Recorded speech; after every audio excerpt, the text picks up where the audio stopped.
सिक्किम और गुजरात के बाद अब हरियाणा बनेगा प्राकृतिक खेती का मॉडल। गुजरात के राज्यपाल आचार्य देवव्रत ने करनाल में किसानों की पाठशाला लगाई और किसानों को प्राकृतिक खेती का मंत्र दिया। विश्व के अन्य देशों की भांति भारत के लोगों ने भी पिछले कई सालों से पश्चात अंधानुकरण के चलते न केवल अपने जीवन को बल्कि कृषि को भी अंधकारमय बना दिया है। इस मशीनी युग में खाद्यान्न पदार्थों को उगाने के लिए प्रयोग हो रही रासायनिक खाद और कीटनाशकों के खाद्य सामग्री भी जहरीली होने लगी है।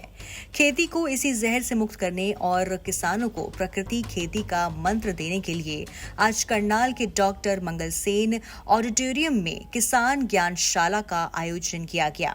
इसमें प्रकृति खेती की मुहिम चला रहे गुजरात के राज्यपाल आचार्य देवव्रत ने बतौर मुख्य अतिथि शिरकत की। उन्होंने दीप जलाकर किसान ज्ञानशाला का शुभारंभ किया। राज्यपाल आचार्य देवव्रत ने आज किसानों की पाठशाला में गुरुजी बनकर उन्हें प्रकृति खेती का मंत्र दिया। किसान ज्ञानशाला को संबोधित करते हुए उन्होंने गोबर धन से धरती माता का संवर्धन करने का आह्वान किया। एक दिन एक घटना घटी। मैं आपकी तरह खेती करता था, रासायनिक urea, DAP, pesticide, insecticide, trolley की ट्रॉली भर के आती थी। एक दिन एक घटना घटी।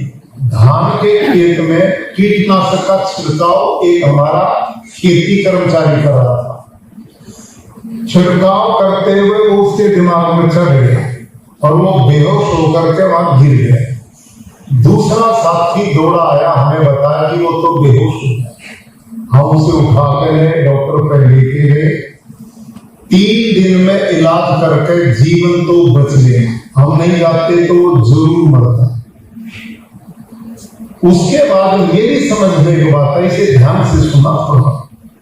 मेरी समझ में आई, मेरे पास माता पिता ने 1500 बच्चे सौंपे हुए, एक दो बार। ये जो खेत में छिड़काव कर रहा था, इसने ना तो दवाई पी और ना खाई, केवल गंध मात्र से बेहोश हो गया। और मैं यहाँ जो सब्जी बच्चों को देता हूँ, गेहूं चावल देता हूँ, उस पर डायरेक्ट इस जहर को छिड़कवाता हूँ।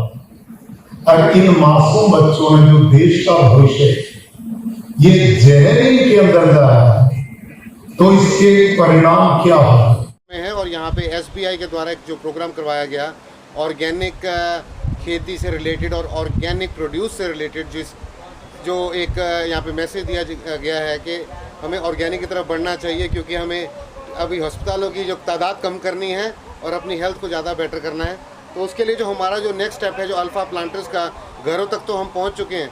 अब इसको ऑर्गेनिक वे में इस किसानों तक कैसे पहुँचा जाए, तो नर्सरी की जो शुरुआत जो कर सकते हैं किसान, वो हमारे इन प्लांटर से कर सकते हैं। क्योंकि इसकी जो खासियत है वो अपने न्यूट्रिएंट्स को बचाने की, जो इसके जो पोषक तत्व हैं जो पानी में होते हैं, जो मिट्टी में होते हैं, जो बह के नीचे चले जाते हैं, उसको यूटिलाइज़ करके, उसको रीयूज़ करके आप किसान इसको कैसे एक अच्छी नर्सरी बना सकता है। और बाद में जब अच्छी रूट डेवलपमेंट हो, इसी को ही खोल के, इस गमले को जिस तरीके से खुल जाता है, इसी को ही खोल के प्लांट को निकाल के अपने खेतों में लगा सकते हैं, और जिससे एक अच्छी ग्रोथ हो सकती है।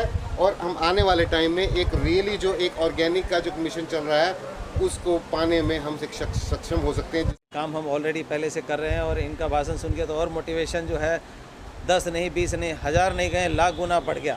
जो एक सरकारी तंत्र इतने बड़े ओहदे पे रखते हुए और इतना काम करें और इतनी चीज़ें बताएं, तो इससे बढ़िया क्या हो सकता है। तो आज जो उम्मीद करता हूँ जितने लोग यहाँ आए हैं उन सब को बहुत बढ़िया मोटिवेशन मिला होगा और ज़रूर इस काम की तरफ बढ़ेंगे। हम तो देखिए, आपको पता ही है कि अपने चैनल के माध्यम से पूरे देश में ये चीज़ फैला रहे हैं कि जैविक खेती, ऑर्गेनिक खेती या प्राकृतिक खेती करिए।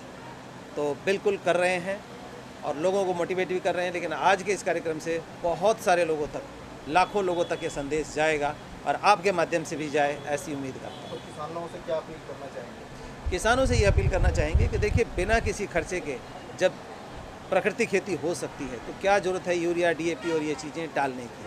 अब तो गोबर और बर्मी कंपोस्ट की उन्होंने इसको भी अपोज कर दिया कि उसकी ज़रूरत ही नहीं है, क्योंकि उससे जो है जंगल बहुत उगता है खेत में ये खाद डालने से। तो ये प्राकृतिक खेती, जीवाणु को लगा दो काम पर, मतलब हल्के खर्चे में जीवाणु को काम पे लगा दिया और जो खेत में है वो काम जो खाद यूरिया और डीएपी नहीं कर पा रहा था वो ये जीवाणु कर रहे हैं। तो इससे बढ़िया तो कुछ हो ही नहीं।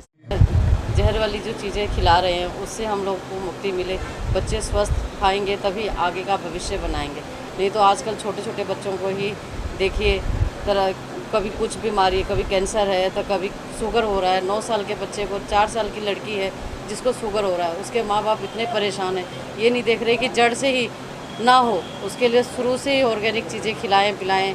स्वास्थ्य ठीक रहेगा तो आगे भी ठीक रहेंगे।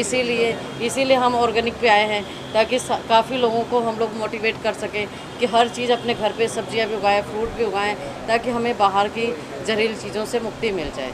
क्योंकि हम तो कह के थके, लेकिन अपनी कोशिश करनी चाहिए, तो बस उसी के लिए हम लोग आगे आए हैं। राज्यपाल ने कहा कि जैविक खेती और प्राकृतिक खेती में जमीन आसमान का फर्क है। कृषि वैज्ञानिक भी इसके अंतर को अधिकतर नहीं समझ पा रहे हैं। प्राकृतिक खेती में पर्यावरण और ऐसे सूक्ष्म कीटाणुओं की रक्षा होती है जो मिट्टी के स्वास्थ्य के लिए बहुत ही जरूरी होते हैं। उन्होंने कहा कि आज गुजरात में 10 लाख किसान इसकी खेती करते हैं। मैं खुद अपने गुरुकुल में 80 एकड़ में प्राकृतिक खेती करता हूं।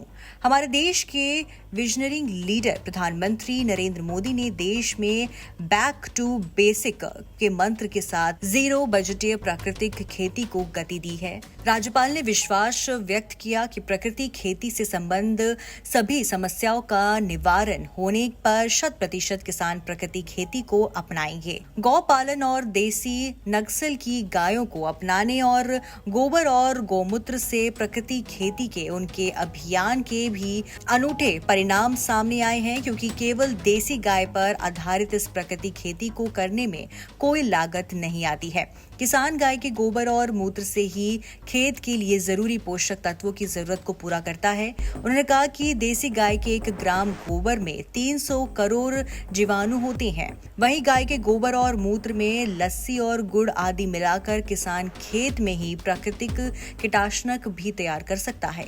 दूसरा, जैविक खेती की तुलना में प्राकृतिक खेती काफी सरल और फायदेमंद है, क्योंकि एक देसी गाय से लगभग 30 एकड़ भूमि पर प्राकृतिक खेती की जा सकती है, जबकि जैविक खेती के लिए 1 एकड़ क्षेत्र में करीब 20 पशुओं के गोबर की जरूरत पड़ती है। उन्होंने कहा कि शून्य लागत प्राकृतिक खेती छोटे और सीमांत किसानों के लिए किसी वरदान से कम नहीं है, क्योंकि वर्तमान में खेती के लिए रसायनों आदि की भारी कीमत चुकाने के लिए किसानों को कर्ज का सहारा लेना पड़ता है और कर्ज का ये बोझ बढ़ता ही जाता है। आचार्य देवव्रत ने कहा कि किसान रासायनिक खाद, कीटनाशक और पेस्टिसाइड के प्रयोग से न केवल कर्ज में डूब रहा है, बल्कि खेतों में जहर की खेती कर रहे हैं। अनाज सब्जियों के माध्यम से यही जहर हमारे शरीर में जाता है, जिससे आज कैंसर, हार्ट अटैक, रक्तचाप जैसी गंभीर बीमारियां लगातार फैल रही हैं। यदि हमें अपने परिवार और समाज को स्वस्थ रखना है तो हमें प्राकृतिक खेती की ओर लौटना होगा।